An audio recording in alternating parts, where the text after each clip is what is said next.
আমি জন্মের পরে বাংলাদেশের ক্ষমতায় যাকে দেখেছি তিনি হলেন জাতির বাপ, জাতির আব্বা। যেদিন 6 আগস্ট সেদিন আপনারা দেখছেন যে দেশের একজন মা 12,000 টাকা দিয়ে তার সন্তানকে বিক্রি করে ক্ষুধার জ্বালায়, আর সেই দেশে জাতির আব্বার মূর্তি বানাইতে ফ্যাসিস্ট সরকার 400 কোটি টাকা খরচ করছে। ধরে কথা ঠিক কিনা? আপনাকে যমুনা ব্রিজে আর আছে, আমি দুই দিকে তাকাই, নাই আব্বা নাই, মোড়ে মোড়ে এত আব্বা বানাইছিল, একটা আব্বাও নাই। কারণ হাসিনা জানে না বাংলাদেশের মুসলমান ইব্রাহিমের সৈন্য। জোরে কথা ঠিক কিনা? মিল্লাত আবিকুম ইব্রাহিম হুয়া সাম্মাকুমুল মুসলিমিন। আমাদের জাতির আব্বা, আমাদের নাম দিয়েছে মুসলমান। অন্য কোনো আব্বাকে আমরা মানি না, জাতির আব্বা একজনই হবে। জোরে কথা ঠিক কিনা? জাতির আব্বার পরে দেখলাম স্বাধীনতার ঘোষক শহীদ জিয়া, তারপরে দেখলাম এরশাদ চাচা। মরদ মানুষ দেখা শেষ, মেয়া মানুষের বাংলাদেশ। জোরে কথা ঠিক কিনা? এই তিনটা পর্যন্ত আমরা মরদ মানুষ দেখছি। একটা হলো জাতির আব্বা, একটা হলো স্বাধীনতার ঘোষক, আর একটা হলো এরশাদ চাচা। তারপরে ওই যে ঘুরে ফিরে খালি মেয়ে মানুষ। ভাই 54 বছর আমাদের দেখা শেষ, আগামী তো দেখবো আমরা বাংলার জমিনে কোরআনের বাংলাদেশ। জোরে বলেন কথা ঠিক? যে কোরআন থেকে আপনারা তাফসির শুনবেন, এখন সে কোরআন থেকে একটা আয়াত আজকে আপনাদের সামনে আলোচনা করার চেষ্টা করব তাফসির আকারে। তাফসির মানে তো বোঝেন, তাফসির মানে খোলাখুলি। আমার এক নাতি আছে, নাম হলো আম্মার, কেবল বয়স হলো 4 বছর। আমির হামজার সামনে আমার নাতিকে নিয়ে যাওয়া হলো। আমির হামজা বলতেছে, চাচা এটা বেটা না বেটি? আমি বললাম, তোমার চেহারা দেখে কি মনে হয়? চেহারা দেখে তো মেয়ের মতো লাগে। আমি বললাম, তাহলে তাফসির করি। হামজার কয়, কি তাফসির?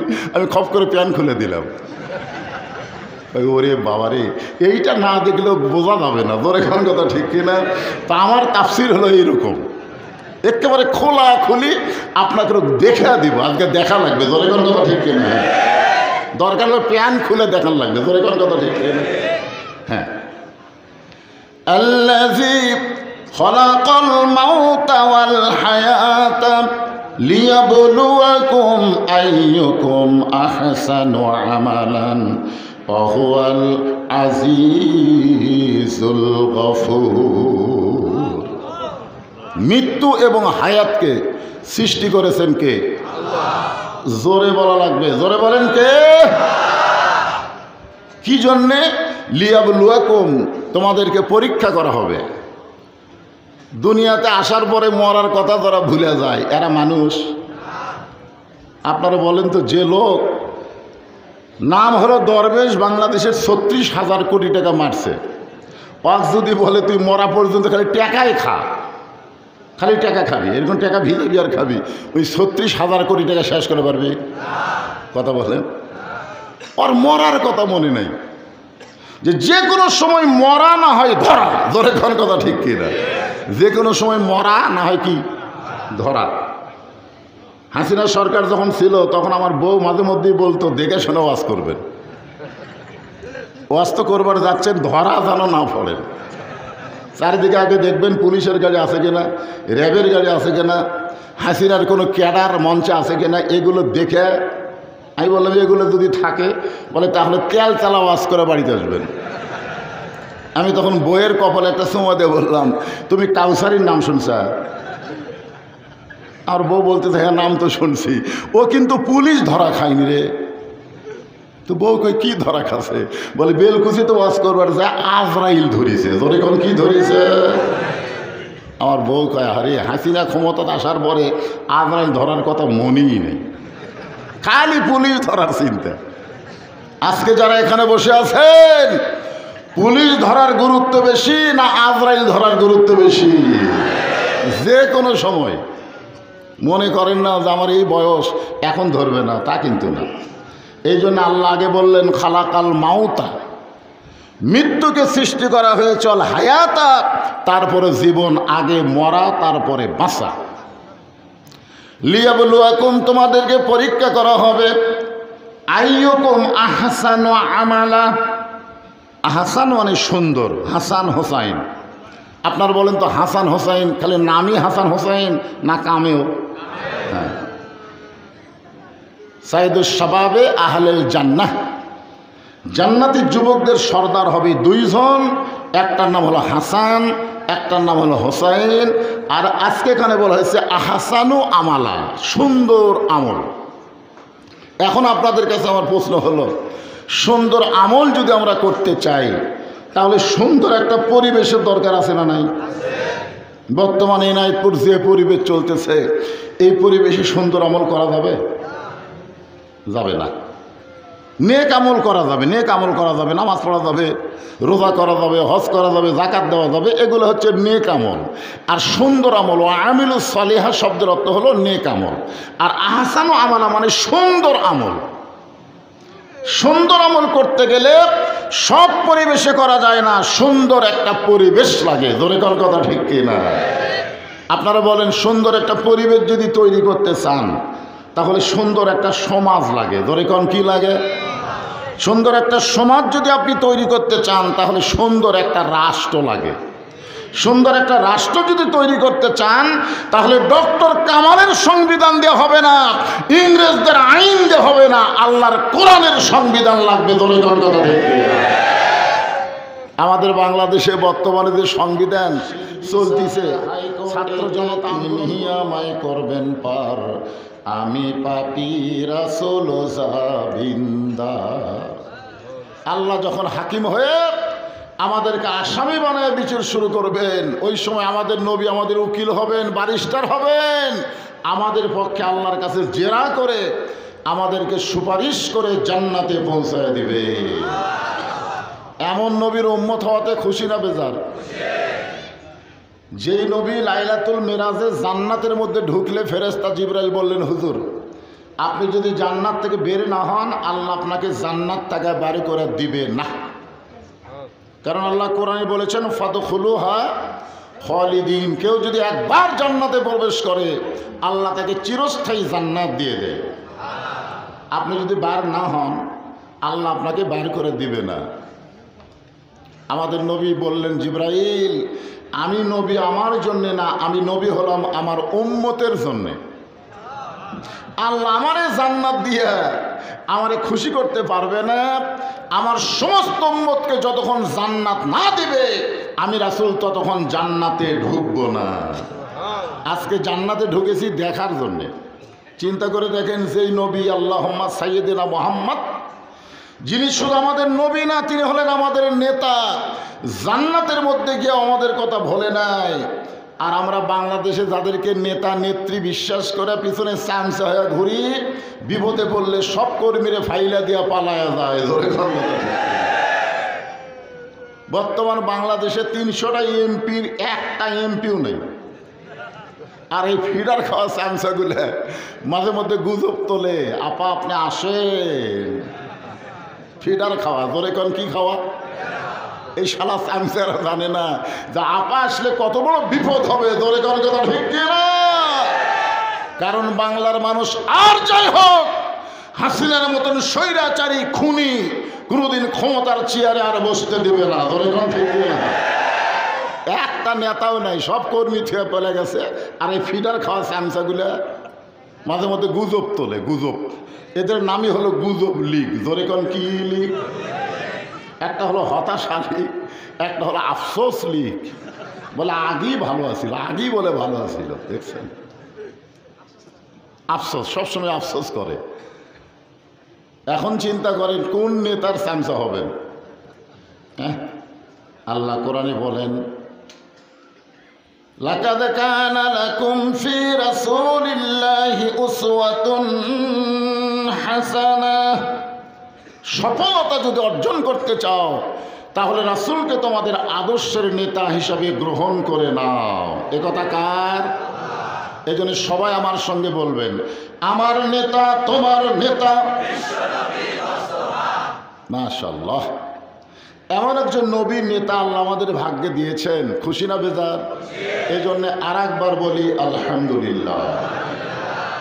এখন আপনারা যে কোরআনের আলোচনা শুনতে আইছেন, হাসিনার ফ্যাসিস্ট সরকারের প্রেসিডেন্ট চুপ্পুকে আর ক্ষমতায় রাখা যাবে না। তখন বিএনপি বলতেছে সংবিধানকে সমুন্নত রাখতে হবে। এই শালা চুপ্পুরে আমরা নামাতে পারিনি, খালি সংবিধানের দোয়াই দিয়া। দরকার কথা ঠিক কিনা? দেখছেন, সংবিধান কোরআন সবচাইতে মুসলমানের সংবিধান, এইটার দিকে বাংলার মুসলমানের খেয়াল নাই। ডক্টর কামাল্লা কি যেন লেখছে, ওইটা সংবিধান হয়ে গেছে।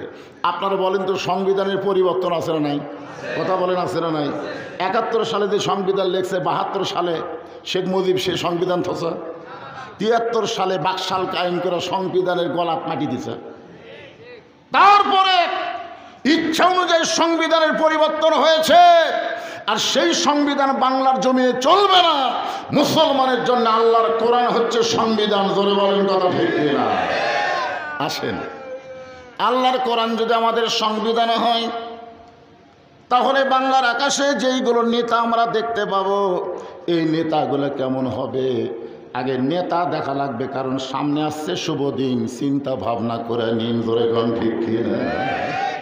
আল্লাহর কোরআন দিয়ে যখন রাষ্ট্র চলবে, ও বাংলার মুসলমান, আপনারা তো কোরআনের রাষ্ট্র দেখেন নাই, কোরআনের ওয়াজ দেখেছেন। ওয়াজ তাও হক কথা বক্তারা গোপন করছে, এখন মোটামুটি হক কথা বলতেছে। আল্লাহর কোরআন দিয়ে যখন আমাদের বাংলাদেশ চলবে, তখন আমাদের বাংলাদেশের নেতাদের চরিত্র কেমন হবে? অর্ধ পৃথিবীর খলিফা হযরত উমরের নাম শুনছেন? শুনছেন? উনি জুমার দিনে মসজিদের মেম্বরে খুতবা দিচ্ছেন।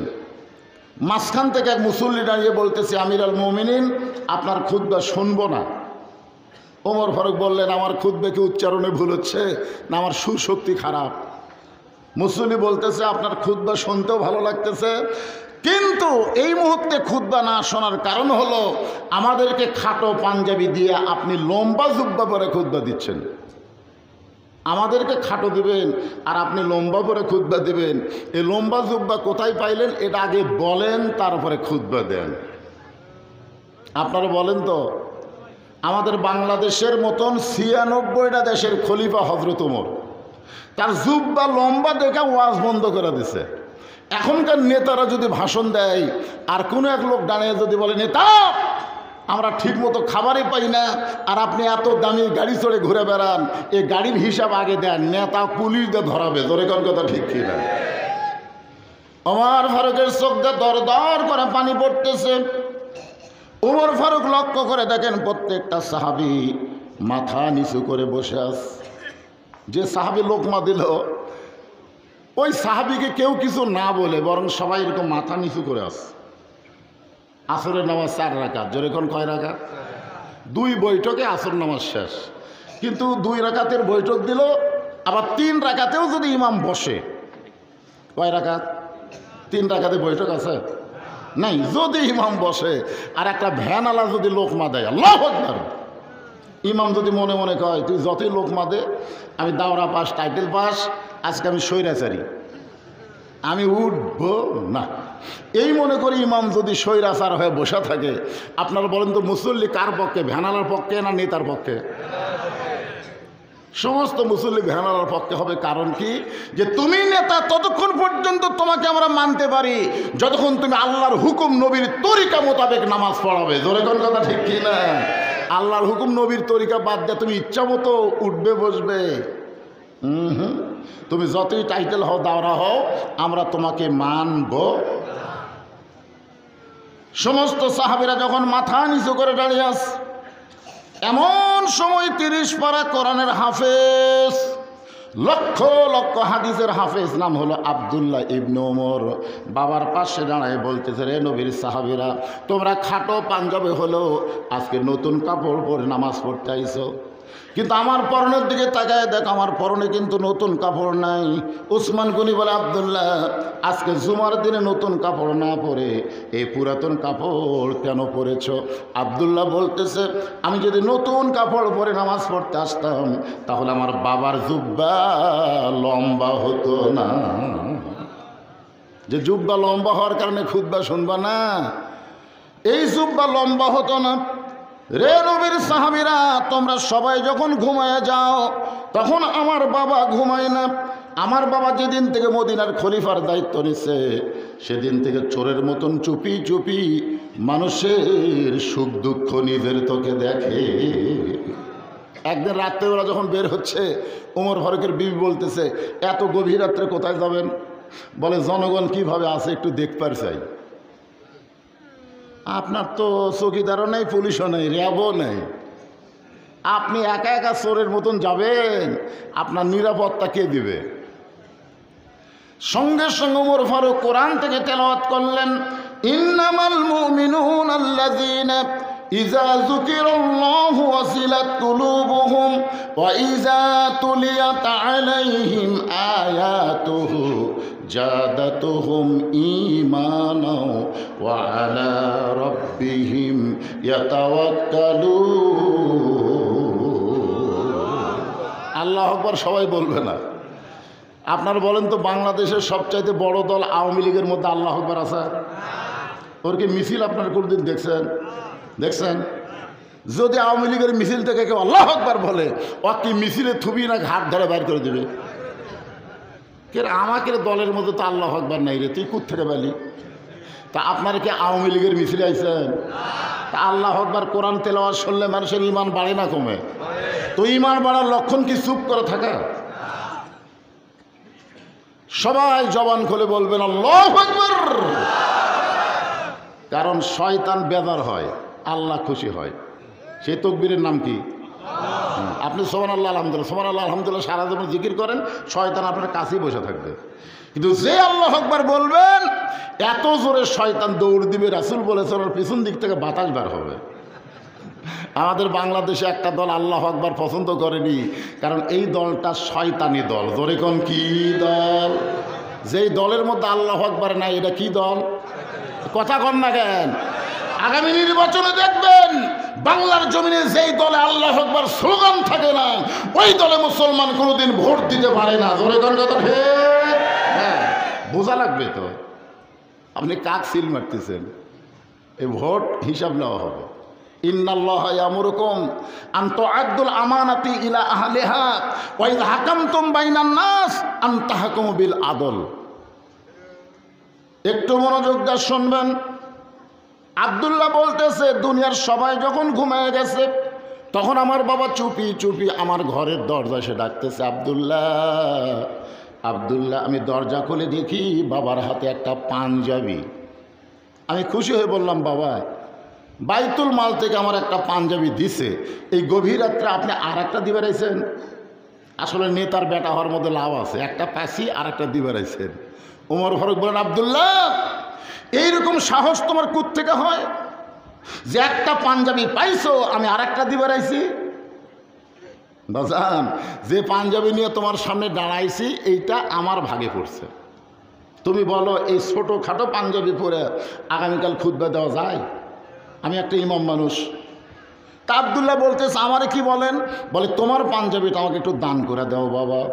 আব্দুল্লাহ বলে, গভীর রাত্রে আমার পাঞ্জাবি আমার বাবাকে দান করে দিলাম। বাবার পাঞ্জাবি আমার পাঞ্জাবি একত্র করে বাবা লম্বা জুব্বা বানায় খুতবা দেয়।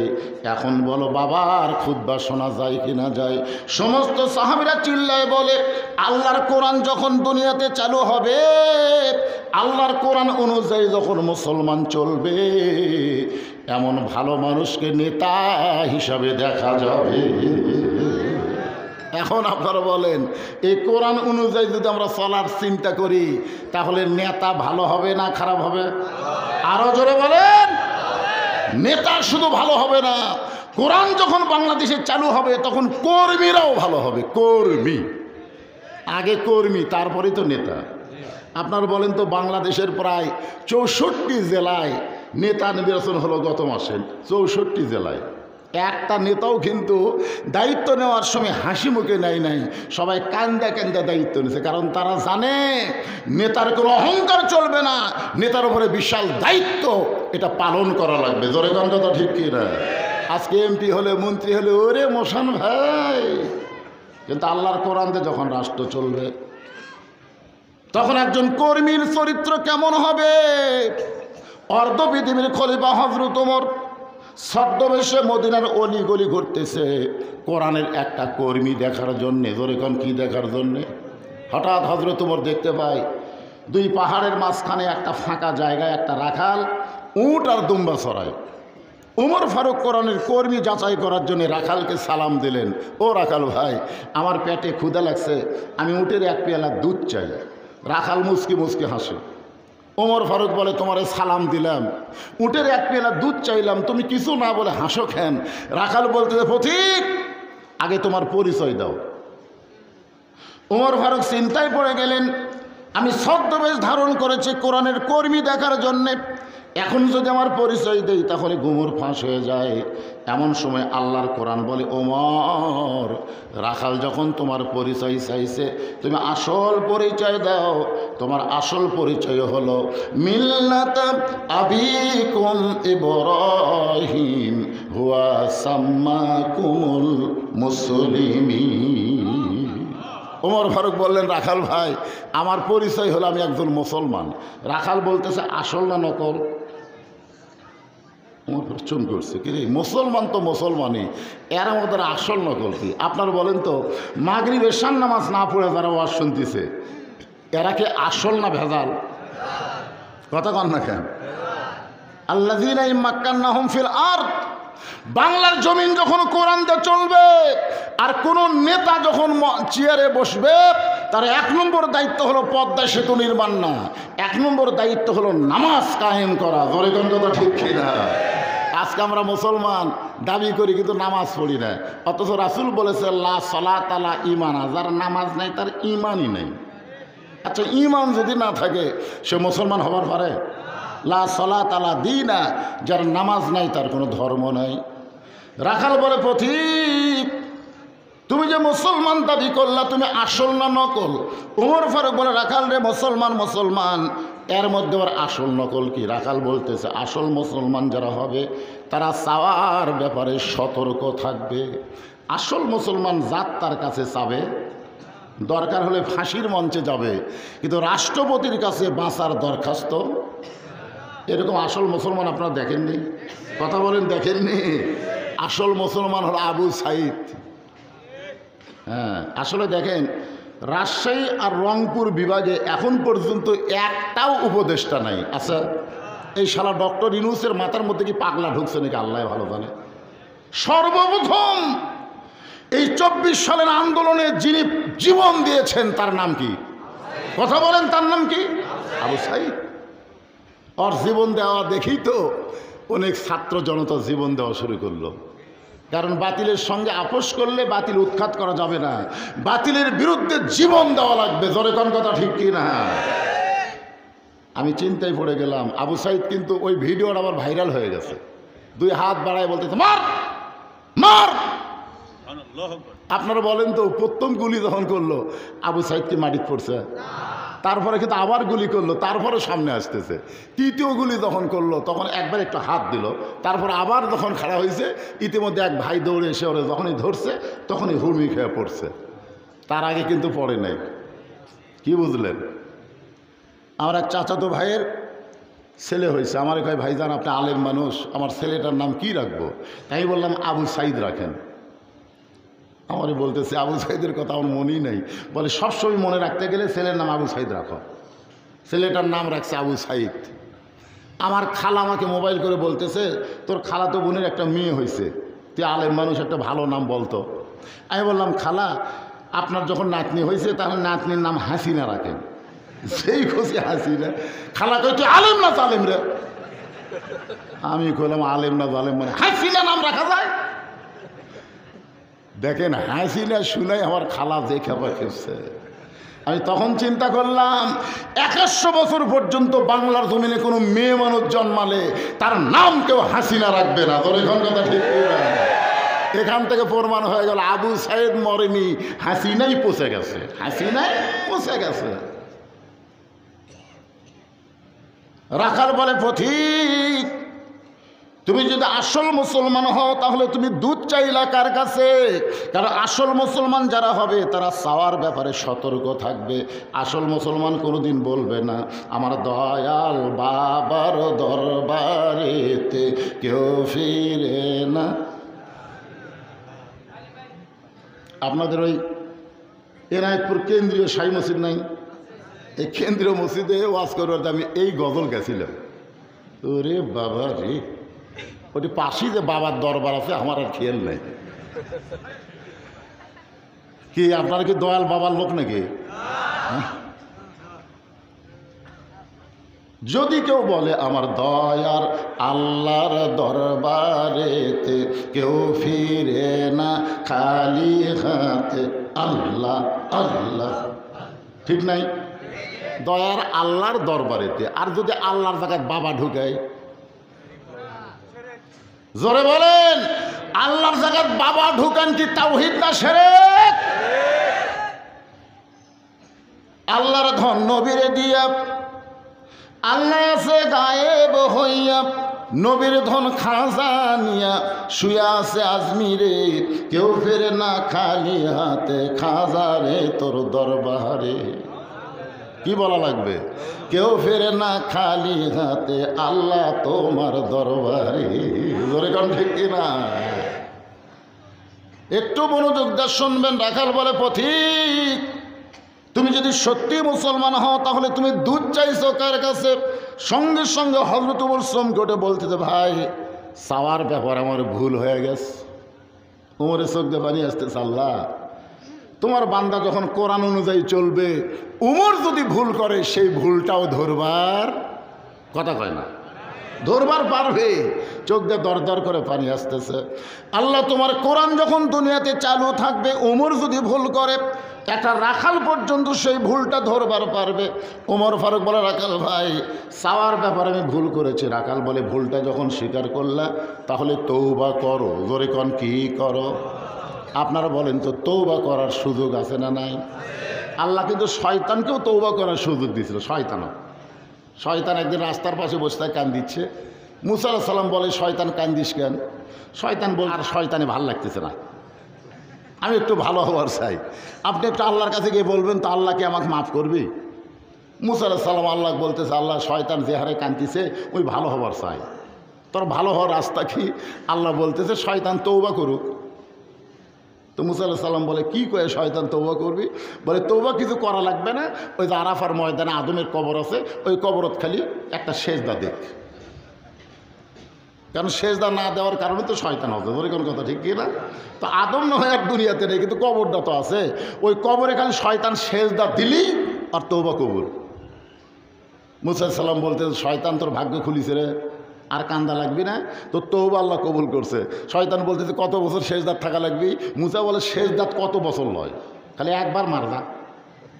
ও যে আদমের খবর, খালি একবার যে একটা সেজদা কর আল্লাহ তোকে মাফ করে দিবি। শয়তান বলতেছে বাঁচা থাকতে সেজদা দেইনি আর মরার পরে দেব। আল্লাহ হয়তো তৌবা কবুল হলো না। আমরা যারা এখানে বসে আছি মাগরিব এশার নামাজ পড়ি নাই, নিয়ত যদি করি ফজর থেকে একটা ওয়াক্ত নামাজ বাদ দেব না, আল্লাহকে যত নামাজ না পড়ার পাপ হয়েছে নিয়ত করার সঙ্গে সঙ্গে আমি আল্লাহ মাফ করে দিলাম। এই জন্যে আমাদের ফিরে আসার দরকার আছে না নাই? এতদিন বামপন্থী দল করছি, এখন থেকে ডানপন্থী করব। এতদিন শয়তানের দল করছি, এখন থেকে কোরআনের দল করব। জোরে কোন কথা ঠিক কথা বলেন? তাহলে ফিরে আসার দরকার আছে না নাই? আল্লাহ একটু খেয়াল করে শুনবেন। ওমর ফারুক বলে রাখাল আমি তৌবা করতেছি। রাখাল বলে তুমি মূর্খ মানুষ, তুমি তৌবা কেমনে করবা? আমি তৌবা করাই, তুমি আমার সঙ্গে তৌবা পড়ো। ওমর ফারুক চুম করে বলতেছে রাখাল আমি যে মূর্খ এ কথা তোমার কে কইছে? রাখাল বলতেছে চাওয়ার ব্যাপারে যে সতর্ক হয় না এই দুনিয়ার সবচাইতে বড় মূর্খ। ওমর ফারুক বলে রাখাল ভাই তাহলে তুমি আমাকে তওবা পড়াও। এবার রাখাল হযরত ওমরকে তওবা পড়াচ্ছেন, আমার সঙ্গে সকলে পড়েন আস্তাগফিরুল্লাহ। তওবা বললে কোনো সমস্যা আছে? আস্তাগফিরুল্লাহ রব্বি মিন কুল্লি জামবি ওয়া তুবু ইলাইহি। ওমর ফারুক তওবা করার পরে বলতেছে, ও রাখাল ভাই আল্লাহর হস্তে উটের এক পেয়ালা দুধ দাও, যেই দুধটা পান করে আমি ক্ষুধা তৃষ্ণা নিবারণ করতে চাই। রাখাল মুচকি মুচকি হাসে। ওমর ফারুক বলে, কে রে রাখাল, আমি তওবা করলাম, উটের এক পেলা আল্লাহর হস্তে দুধ চাইলাম, তারপরে হাসো কেন? রাখাল বলতেছে, লিমা তাকুলু মা লা তাফালুন। তওবা করার পরে তুমি আবার মুনাফিক হয়ে গেলে। ওমর ফারুককে যেই বলছে তওবা করার পরে কি হলা, কথা কয় না, কি হলা? যদি কাফের বলতো তাও মানা যাইতো, কারণ কাফের থাকবে জাহান্নামের উপরে আর মুনাফিক থাকবে জাহান্নামের নিচে। সাহাবীরা বললেন, হুজুর মুনাফিকের খাদ্য কি হবে? আল্লাহ রাসূল বললেন, কাফেররা যে জাহান্নামের উপর থেকে পেশাব পায়খানা করবে ওটাই মুনাফিকের খাদ্য হবে। সাহাবীরা বললেন, হুজুর এই মুনাফিক কোন দল থেকে আসবে, এত জঘন্য দল মুনাফিক? আল্লাহ রাসূল বললেন, মুনাফিকের আবাদ হবে মুসলমানের ভিতরে, আর গোটা পৃথিবীর যত রাষ্ট্র আছে সবচেয়ে বেশি মুনাফিক হলো বাংলাদেশে। কথা ঠিক কথা কম না? আমাদের বাংলাদেশে মুনাফিক কম না বেশি? হায় হায় রে, একটু মনোযোগ দিয়ে শুনবেন। ওমর ফারুক চেহারা রক্তের মতন লাল করে বলে, রাখাল আমার মধ্যে মুনাফিকের কি দেখলা? রাখাল বলতেছে, পথিক এত রাগ করো না, তোমার মুখের সাথে অন্তরের মিল নাই। তুমি সত্যি করে বলো তো, আমি ওটের মালিক, আমি যদি ওটের মালিক হইতাম তুমি আমাকে রাখাল কইলা কেন? আর যখন রাখাল বলেছ তখন তোমার মন বলতেছে আমি ওটের মালিক না। আর মালিক বাদ দা রাখালের কাছে কেউ যদি আল্লাহর হস্তেও চায় রাখাল দিবার পারবে? মনে করেন আমার জীবনে এটা ঘটছিল আপনার বাইকওয়ালা। আমি ওয়াজ করে কেবল টেস্ট থেকে নামছি, ইতিমধ্যে এক লোক দৌড়ে এসে হাতের মধ্যে শক 100 টাকা দিয়ে বলে, হুজুর দোয়া করেন। আমি টাকার দিকে টাকা লোভী হলো, পকেটে রেখে বললাম, ভাই কি দোয়া? বলে, আমার বইয়ের পেটে একটা বাচ্চা আইছে, হুজুর দোয়া করেন আল্লাহ যেন পুত্র দেয়। আমি খপ করে পকেট থেকে 200 টাকা বের করে দিলাম। হুজুর আমি তো দোয়া চাইছি, টাকা না। আমি বললাম, পাগলা তুই জানিস আমি পরপর 3টা মেয়ের বাপ, আমার দোয়া যদি বেটা চল হতো তখন আমার বইয়ের পেটে আল্লাহ একটা দিত। প্রত্যেকবার বাচ্চা আসার পর আমি দোয়া করেছি, আল্লাহ আমাকে একটা পুত্র দাও। আমার দোয়া আল্লাহ শোনেনি, একটা করে মেয়ে হচ্ছে। এ পর্যন্ত 3টা মেয়ের বাপ আমি হচ্ছে। এখন আমার দোয়া দেয় তোর বইয়ের পেটের বাচ্চা পুত্র হবে? তখন বলে, হুজুর তাহলে আপনি টাকা আপনি নেন, আমারটা আমাকে দেন। ওরে যে 100 টাকা দিলাম দৌড় মারতেছে। আমি কোথায় যাবি? বলে কাউসারির কাছে যাবো। মানে একই মাহফিলে কাউসারি, আমি 2জন বক্তা, কাউসারির কাছে যাবো, আর বেটা চলে আসে। আমি বললাম, পাগলা তোর আমি কি বুঝাইলাম? কোনো হুজুরের কাছে না, কোনো বাবার কাছে না, কোনো মাজারের কাছে না। পাওয়ার যদি চাও কেবলমাত্র কার কাছে? আরো জোরে বলেন। রাখাল বলে, পথিক সত্যি যদি উটের এক পেয়ালা দুধ চাও, এখান থেকে 10 মাইল দূরে মালিকের বাড়ি, ওই মালিকের বাড়ির দরজা গিয়ে বলো, মালিক তোমার রাখাল উট আর দুম্বা চড়াই, তুমি মালিক যদি হুকুম দাও রাখাল আল্লাহর হস্তে উটের এক পেয়ালা দুধ দিবে। ওমর ফারুক বলে, রাখাল ভাই কত দূর কষ্ট করে মালিকের বাড়ি যাওয়ার দরকার নাই, বরং তোমাকে 2টা দিরহাম দিলাম, তুমি উটের এক পেয়ালা দুধ দাও। রাখাল বলতেছে, পথিক তুমি হযরত উমরকে চিনো? কাকে বলতেছে? উমরকে বলতেছে। পথিক তুমি হযরত উমরকে চিনো? উমর আল্লাহর কোরআন দিয়ে রাষ্ট্র চালায়। উমরের গুপ্ত বাহিনী যদি দূর থেকে দেখবার পায় যে তুমি আমাকে 2 টাকা ঘুষ দিছো আর মালিক বাদ দিয়ে উটের এক পেলা দুধ দিলাম, তাহলে তোমাকেও ধরবে আমাকেও ধরবে। এই বয়সে কি তুমি ধরা পড়বার চাও? উমর ফারুক বলে, রাখাল ভাই তাহলে চলো পাহাড়ের গুহার মধ্যে যাই, তোমার গোপনে 2 টাকা দেব আর তুমি গোপনে উটের এক পেলা দুধ দিবে, তাহলে তুমিও ধরা পড়বো না আমিও ধরা পড়বো না, তোমার মালিকও জানতে পারবে না, উমরের গুপ্ত বাহিনীও দেখতে পারবে না। রাখাল চিল্লাই বলে, তুমি ভণ্ড, তুমি ভণ্ড, তুমি ভণ্ড। উমর ফারুক বলে, রাখাল আমার মধ্যে ভণ্ডামির কি দেখলাম?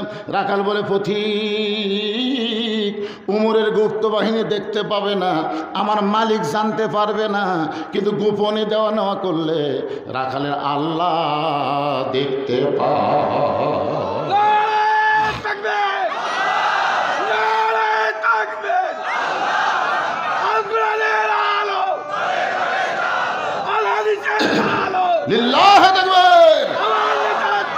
আপনারা বলেন বর্তমানে বাংলাদেশে প্রত্যেকটা ছেলেরা যদি এই বিশ্বাস করত কেউ না দেখলো আল্লাহ দেখতেছে, তাহলে মোবাইলের খারাপ ভিডিও দেখতে পারতো? এরা দরজা জানলা মনে করে বন্ধ করে কি মনে করে কেউ চেতন নাই রে, সবাই তখন ঘুমায় গেছে, এই সুযোগ একটু কি তোমার দুই কান্দে দুই মোহরি আছে না নাই? তোমার দুই কান্দে দুই মোহরি লেখিতেছেন ডায়েরি, দলিল দেখে রায় দিবে, টাকা পয়সার নাই কারবার। আলহামদুলিল্লাহ, জোরে বলেন আছে না নাই? যেই বলছে রাখাল কেউ না দেখলো আল্লাহ দেখবে, সঙ্গে সঙ্গে হলকমর মারছে দৌড়, এক দৌড়ে পাহাড়ের পাদদেশে গিয়া 2 রাকাত শুকর নামাজ পড়ে বলতেছে, আল্লাহ তোমার কোরআন এত সুন্দর, তোমার কোরআন যখন দুনিয়াতে চালু থাকে তখন কেউ না দেখলো কে দেখে? আপনারা বলেন তো অতীত সময়ে একজন কয় সিল মারছে? কথা কয় না। গল্প করতেছে কখন? সকালবেলা, মানে রাতের বেলা ভোট হচ্ছে তো, সকালবেলা বলতেছে তুই কয়টা মারলি? ভাই আমি তো মোমবাতির আলো দিয়ে মারছি 100টা মারছি। আরে পাগলা, আমি 2 মুড়ি শ্বাস করছি রে। কেউ দেখেনি? আরে দরজা জানলা বন্ধ করে মারছি, কে দেখবে? আপনারা বলেন তো কে দেখছে? আরো জোরে। ওমর ফারুক বলতেছে, আল্লাহ তোমার কোরআন এত সুন্দর, আমি রাখালকে না দেখলে তোমার কোরআন বুঝতে পারতাম না। আমি রাখালকে দেখি না আল্লাহ, রাখালের ভিতরে তোমার কোরআন দেখতে পাই। রাখাল কাছে এসে বলতেছে, পথিক যতই কান্দ উটের দুধ দিবার পারলাম না। ওমর ফারুক বলে, রাখাল ভাই উটের দুধের কোনো দরকার নাই, বরং তোমার কাছে আমি জানতে চাই, তুমি না দেখা আল্লাহকে, মনোযোগ দিয়ে শুনবেন, না দেখা আল্লাহকে কলিজার মধ্যে জায়গা দিয়ে তুমি যে আল্লাহর কোরআন অনুযায়ী চলতেছ, এর বিনিময়ে তোমার চাহিদা কি? তোমার তো একটা চাহিদা আছে। আপনারা বলেন তো আবু সাইদের চাহিদা কি? মুগ্ধর চাহিদা কি? আজকে যাদেরকে অন্যায়ভাবে ফাঁসি দেওয়া হলো, 50 বছর কোরআনের হক তাফসীর করে জেলখানায় বন্দী হলো, আপনারা বলেন তো তাদের চাহিদা কি? এই বাংলাদেশে অনেক ছাত্ররা পঙ্গু হচ্ছে, অনেকের হাত আছে, পাও নাই, চোখ আছে, কান নাই, এরকম আছে না নাই? এদের চাহিদা কি?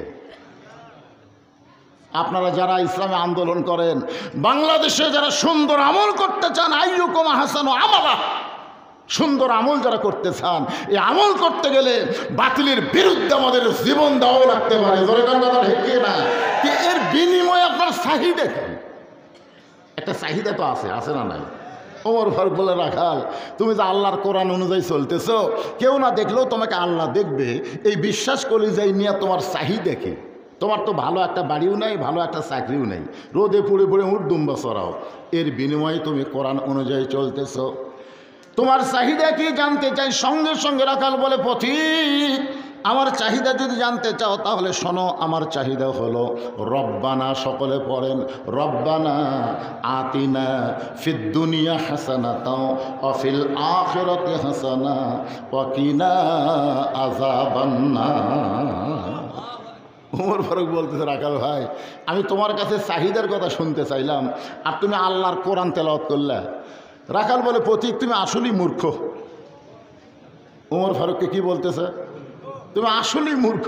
আমি কোরআনের আয়াত দিয়ে 2টা চাহিদার কথা বললাম। 1 নম্বর চাহিদা হলো দুনিয়ার সৌন্দর্য, 2 নম্বর চাহিদা হলো আখিরাতের সৌন্দর্য। দুনিয়ার সৌন্দর্য হলো মহামানব হযরত উমরকে আমি এক নজর দেখতে চাই, যে উমর আল্লাহর কোরআন অনুযায়ী রাষ্ট্র চালানোর কারণে আমার মতন রাখাল না দেখা আল্লাহকে কলিজার মধ্যে জায়গা দেবার পারছি, সেই হযরত উমরকে খালি একটা বার, জোরে বলেন কয়বার? একটা বার যদি দেখতে পারতাম, দুনিয়ার চাহিদা আল্লাহ আমার পুরা করতো। আপনারা বলেন তো ভালো নেতা দেখার আশা করার দরকার আছে না নাই? আপনারা কি বাংলার মানুষ ভালো নেতা দেখ পারছেন না হাসিনার মতোই দেখ পারছেন? আমার এলাকায় বুঝলেন আওয়ামী লীগ যেদিন পলে গেছে ভাই, হায় হায়, 5 তারিখে 6 তারিখে যত আওয়ামী লীগের ব্যবসা, পুকুর পুষ্করি, দোকান, মার্কেট সব সারা বিএনপিরা দখল করছে সব। আমাদের বগুড়া জেলা আমির বলল, আমাদের জামাত ইসলামের একজন কর্মী অন্যর দোকানে অন্যর বাড়িতে গেছে, প্রমাণ দিলে সঙ্গে সঙ্গে তাকে বহিষ্কার করা হবে। এখন পর্যন্ত একজনও বার করতে পারেনি। তার মানে কি বোঝা গেল, একজন গেছে আর একজন খাচ্ছে। জোরে কোনো কথা ঠিক কি না? চিন্তা ভাবনা করা লাগবে। এক স্বৈরাচার গেছে, এক জালেম বিদায় হয়েছে, আর এক জালেমকে জায়গা দেওয়া যাবে না। জোরে কোনো কথা ঠিক কি না? বোঝেন বা না বোঝেন, আমার বলা দরকারে বলে যাচ্ছি। আপনারা মানেন বা না মানেন সেটা আপনাদের ব্যাপার। একটু মনোযোগ দিয়ে শুনবেন। রাখাল বলে, পথিক, আমার এক নম্বর চাহিদা হযরত উমরকে এক নজর দেখা। যে উমর আল্লাহর কোরআন দিয়ে রাষ্ট্র চালানোর কারণে আমার মতন রাখাল না দেখা আল্লাহকে কলিজার মধ্যে জায়গা দিবার পারছি। উমরকে যদি একটাবার দেখতে পাইতাম আমার জীবনের আশা আল্লাহ পুরা করত। আমার 2 নম্বর চাহিদা হলো, আমি রাখাল যখন মরে যাব, অধম রাখালকে আল্লাহ যেন জান্নাত দেয়। সঙ্গে সঙ্গে হয়তো উমর দৌড়ে গিয়া রাখালের হাতটা এরকম খপ করে ধরে 3টা চুমা খাচ্ছ। কয়টা? রাখালকে তুমি পাগল নাকি? আমার ঘামা হাতে 3বার চুমা খেলায়। উমর ফারুক বলে, রাখাল, তোমার 2 নম্বর চাহিদা আল্লাহ পুরা করছে। মরার সঙ্গে সঙ্গে আল্লাহ তোমাকে জান্নাত দিবে। আপনারা সুবহানাল্লাহ করলেন, কিন্তু রাখাল সুবহানাল্লাহ কয় না। উমর ফারুক বলতে, রাখাল, মরার সঙ্গে সঙ্গে আল্লাহ তোমাকে জান্নাত দেবে। রাখাল কিছুই কয় না। উমর কয়, কে রে সুবহানাল্লাহ করলে কি হয়? রাখাল মুসকে মুসকে হাসে আর কয়, মরার পরে জান্নাত। ভালোই কইলে, মরার পরে জান্নাত পাবো, এই বাকি কথা ভালোই কইলে, কিন্তু জীবিত অবস্থায় উমরকে দেখতে পাবো, এই নগদ কথা বলতে তোমার কোন জায়গাত বাজায়? সারা জীবন খালি বাকি। নামাজ পড়লে জান্নাত, রোজা করলে জান্নাত, দান করলে জান্নাত, এই বাকির ওয়াজ বহু শুনছি। জোরে কোন কথা ঠিক কিনা? টাকা দিল 10, ব্যস্ত ফসা ফস, টাকা দিল 20, ব্যস্ত দিয়ে দিস। হায় হায়, মরে গেলে জান্নাত পাবো, ভালোই কইলে, কিন্তু হযরত উমরকে এক নজর দেখতে পাবো, এই নগদ কথা বলতে তোমার কোন জায়গায় বাজে? উমর ফারুক চিন্তায় পড়ে গেল। যে রাখাল আমাকে তওবা পড়াইছে, যে রাখাল আমাকে মুনাফিক কইছে, যে রাখাল আমাকে ভণ্ড কইছে। কয়টা কথা কইছে? কি পড়াছে? তওবা পড়াছে, মুনাফিক কছে, ভণ্ড কছে। এখন যদি উমর ফারুক বলে আমি উমর, বলাও সারা, রাখাল হাত ফেল করে মরাও সারা। চিন্তা করে দেখছেন কি পড়াছে? তওবা পড়াছে, মুনাফিক কছে, ভণ্ড কছে। এখন যদি হযরত উমর বলে আমি উমর, বলাও সারা, রাখাল হাত ফেল করে মরাও সারা, উমর ফারুক চিন্তায় পড়ে গেলেন কি করব। এমন সময় আল্লাহর কোরআন এসে বলতেছে, ওমর, ডাইরেক্ট যদি বলবার না পারো তাহলে হিকমত অবলম্বন করো। উদউ ইলা সাবিলি রাব্বিকা বিল হিকমাহ। তুমি যে উমর, এইটা ডাইরেক্ট, বরং হিকমত করে বলো। উমর ফারুক বলে, রাখাল ভাই, সত্যিই যদি উমরকে দেখতে চাও তাহলে ফজরের নামাজ তোমাকে সামনে কাতারে আদায় করা লাগবে। সামনে কাতারে যদি ফজরের নামাজ পড়তে পারো, মেহরাবের দিকে লক্ষ্য করে দেখবে যেই মানুষটা ইমামতি করতেছে সেই মানুষটিই হলেন হযরত উমর। আপনার সুবহানাল্লাহ না কেন? আপনাকে এলাকার যারা ভোট পাবে তাদের মধ্যে কোন নেতা মুসল্লি হয় না, ইমাম হয়, এটা আপনাকে দেখা দরকার। আমার এলাকার 3 জন মুসল্লি, একটা হুজুর নাই। 3টা মুসল্লি মসজিদে, হুজুর নাই। আল্লাহর কে কাম হুজুর আসেনি। ওরা খালি বারবার ঘড়ি দেখতেছে। ইতিমধ্যে আমি মসজিদে ঢুকবার যাই, ওদের বারবার টাকা থেকে দেখে আমি ঢুকলাম না, দরজার পাশে লুকে থাকলাম, দেখে এরা কী করে। যখন নামাজের সময় 1 মিনিট পার হয়ে গেছে, তখন একজন বলতেছে, ভাইরে আমি তো আওয়ামী লীগ করি। কে তুই কি করিস? আমি বিএনপি। তুই আমি জামাত। সামনে যা, সামনে যা। যে বলছে জামাত, তো সামনে যা। তখন বলতেছে, না ভাই, আপনি হলেন সরকারি দল, আপনি সামনে যান।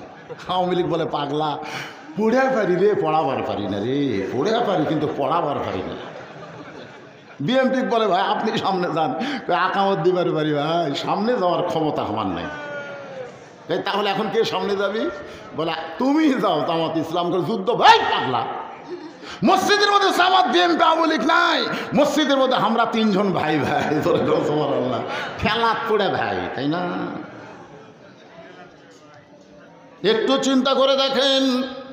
ওমর ফারুক বললেন, রাখাল, সত্যি যদি ওমরকে দেখবার চাও তাহলে ফজর নামাজ সামনে কাতার আদায় করবে। যেই মানুষটা মেহরাবে ইমামতি করবে সেই মানুষটি হলেন হযরত ওমর। রাখাল ফোঁপায় ফোঁপায় কান্দে। ওমর ফারুক বলে, কান্দো কেন? বলে, কান্দার কারণ হলো আমি বারান্দাত নামাজ পড়ি, আমি মসজিদের ভিতরে কোনোদিন ঢুকি নাই। ওমর ফারুক বললেন, না ঢোকার কারণ তুমি জানো না মসজিদের মধ্যে দামি দামি সাহাবী নামাজ পড়ে, ফের দামি দামি সাহাবীর মধ্যে রাখাল যাওয়ার পারি? ওমর ফারুক বলতেছে, মসজিদের ভিতরে দামি আর তুমি কম দামি, এইটা তোমার শিখালো কে? আল্লাহর কোরআন বলতেছে, ইন্না আকরামাকুম ইনদাল্লাহি আতকাকুম, ওই ব্যক্তি সবচাইতে দামি হয় যার কলিজার মধ্যে আল্লাহর বেশি ভয়। তাহলে তুমি কম দামি ভিতরে দামি, এই উল্টা বুঝ তোমার কে দিল? উমরকে যদি দেখবার চাও তাহলে সামনে কাতার ধরা লাগবে। এখন কি কও? রাখাল বলতেছে, পথিক আজকে এশার নামাজ পড়ার পরে আমি আর বাড়িতে যাব না। উমর ফারুক বললেন, রাখাল ভাই এশার নামাজ পড়ে বাড়ির যাব না কেন? রাখাল বলতে, এশা পড়ে যদি বাড়ির যাই, ফজরের নামাজ সামনে কাতার যদি না পাই। উমর ফারুক বললেন, তাহলে কি করবা? রাখাল বলতেছে, এশা পড়েই তখন থেকে ফজরের সামনে কাতার ধরার চেষ্টা করব। রাখাল উমর ফারুক বললেন, রাখাল তুমি বলো তো 5 ওয়াক্ত নামাজে 3 ওয়াক্ত তাড়াতাড়ি, আসর মাগরিব এশা তাড়াতাড়ি না? আসর শেষ হতে মাগরিব, মাগরিব শেষ না হতে এশা, আর 2 ওয়াক্ত লম্বা কেন? রাখাল বলতেছে, নামাজ তো পড়ি ভাই রে, কিন্তু লম্বা খাটো। ওমর ফারুক বললেন, শোনো, ফজর থেকে জোহর আল্লাহ লম্বা সময় দেওয়ার কারণ হলো এই লম্বা সময়ের মধ্যে তুমি খেতে খামারে কাজকাম করবা, উট দম্বা চড়াবা, ব্যবসা বাণিজ্য করবা, চাকরি বাকরি করবা। এইগুলা করতে গিয়ে তোমার জেহের যে ক্ষয় হবে, এশা থেকে ফজর এই লম্বা সময়ে তুমি যদি ঘুমায় যাও, ওই ক্ষয়টা আল্লাহ পুরা করে দিবে। এখন বলেন, ঘুম পাড়ার কথা ইসলামে আছে না নাই? তাহলে তুমি যে এশা থেকে ফজর ধরবা, তোমার যদি চোখত ঘুম ধরে, রাখাল বলতে, ঘুম যদি ধরি তাহলে মসজিদের মধ্যে কোনো এক জায়গায় ঘুমাইয়া যাব। যেই বলছে মসজিদের মধ্যে, উমর ফারুকের চেহারা রক্তের মতন লাল হয়ে গেছে। এই রাখালে মসজিদের মধ্যে ঘুম পাড়ার দলিল দে। তুই যে মসজিদের মধ্যে ঘুম পাড়বি তার একটা দলিল থাকা লাগবে না? যেরকম থাকা লাগবে, কি লাগবে না? জোহরের নামাজ পড়ে সবাই চলে গেছে, ওরা 3 জন 4 ফ্যান দিয়ে গল্প করতেছে। ফ্যান চলতেছে কয়টা? গল্প করে কয়জন? 1-1 ঘন্টা হয়ে যায়, গল্প ছাড়ে না। 2 কান্দে 2 ফেরেশতা বলতেছে, আল্লাহ সবাই চলে গেল, এরা 3 জন তো 4 ফ্যান দিয়ে গল্প করতেছে, এরকে রেজাল্ট কি? আল্লাহ বলতেছে, এই গল্প করার সময় মাথার উপর যে ফ্যান ঘুরিছে, এই ফ্যানের কারেন্টের বিল এই 3 জন না দেওয়া পর্যন্ত এরা জান্নাতে যাওয়ার পারবি না। কারণ মসজিদের বাপের ঘর নাই যে ইচ্ছা মতো ফ্যান ঘুরাবি। ধরে কথা কি মনে করতেছেন মসজিদ আপনি বাপের ঘর? ওরে বাবা রে, একটু মনোযোগ দিয়ে শুনবেন।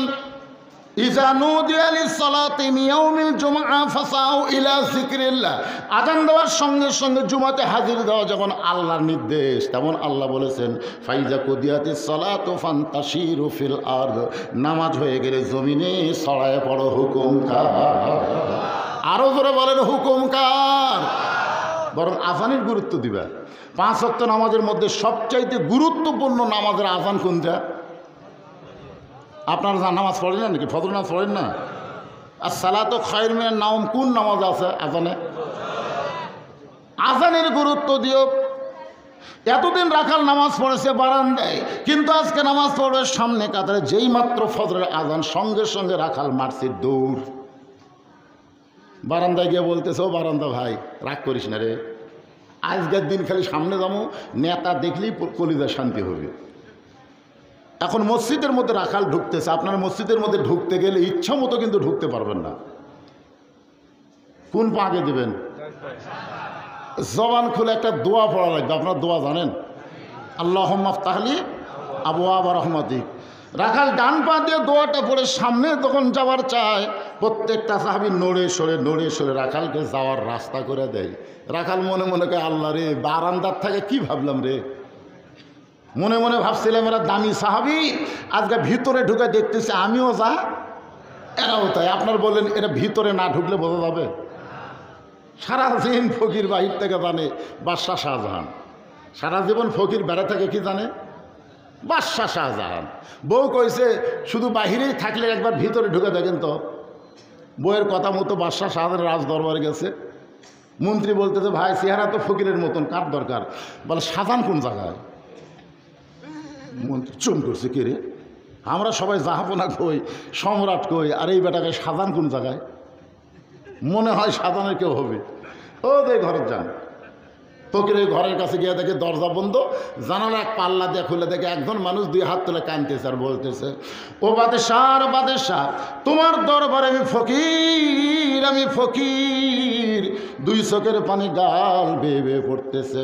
ফকির মনে মনে কয়, আল্লাহ গ, এতদিন বাহিরে ছিলাম, বাদশাহ শাহজাহান বিশ্বাস করেছিলাম, আজকে ভিতরে ঢুকে দেখতেছি আমিও যা ইও তাই, আমিও যা, আমিও ফকির ফকির, ইও ফকির ফকির। কিসের বাদশা রে? লিয়াবলুয়াকুম আইয়ুকুম আহসানু আমালা, সবচাইতে সুন্দর আমল দুনিয়াতে কোনো বাদশা নাই। তাবারাকাল্লাযী বিয়াদিহিল মুলক, একমাত্র বাদশা হলেন আমাদের আল্লাহ। ঠিক। ফকির তাড়াতাড়ি বাড়ি হয়ে যাচ্ছে। আমি তো মানুষের দরজা দুই চার মোট ভিক্ষা পাই, ইজিহারে কান্দিছে আর ভাগ্যে ভিক্ষা নেই। বার হওয়ার সময় দারোয়ান বলতেছে, বাবাজি বাদশার সাথে দেখা হচ্ছে। ভিক্ষা না পারে ফকিরের কি খুশি হয় না রাগ করে? ফকির কয়, এই দারোয়ানের বাচ্চা দারোয়ান, এই বাদশা বাদশা বলে পূজা করতেছিস, নিজের চোখে দেখায় যা। আমি নিজের চোখে দেখে আসলাম, ফকির হয়ে কান দিচ্ছে।